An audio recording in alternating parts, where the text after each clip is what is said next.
தெருநாய்க்கு சாப்பாடு போடாதீங்க, தெருநாய்களுக்கெல்லாம் சாப்பாடு போடாதீங்க. தெருநாய்களுக்கு சாப்பாடு போட்டிங்கன்னா அது மறுபடியும் உங்கள் வீட்டுக்கு வரும். தெருநாய்களுக்கு சாப்பாடு போடாதீங்கன்னு சொல்கிறீங்கல்ல. ஒரு தெருவில் 51 வீடு இருக்குதுன்னா அந்த 51 வீட்டில் 50 வீடு தெருநாய்களுக்கு சாப்பாடு போடாதீங்கன்னு சொல்கிறாங்க. ஆனால் அந்த 51வது வீட்டில் அந்த நாய்க்கு சாப்பாடு போட்டாங்கன்னா அது அந்த தெருவுக்கே காவல் இருக்குது.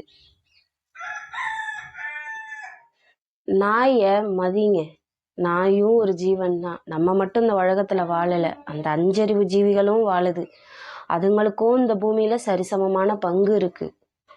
நாயை கல்லால் அடிக்கிறது, நாய் வாலில் வெடியை கட்டி விடுறது, நாயை போட்டு காலை உடைக்கிறது, நாயை இரும்பு கம்பியால் அடிக்கிறது. தயவு செய்து இது எல்லாத்தையும் தவிருங்க. நமக்கு வலிச்சா நம்ம போய் சொல்கிறதுக்கு வாய் இருக்குது, அதுங்களுக்கு வலிச்சா சொல்கிறதுக்கு வாய் கிடையாது.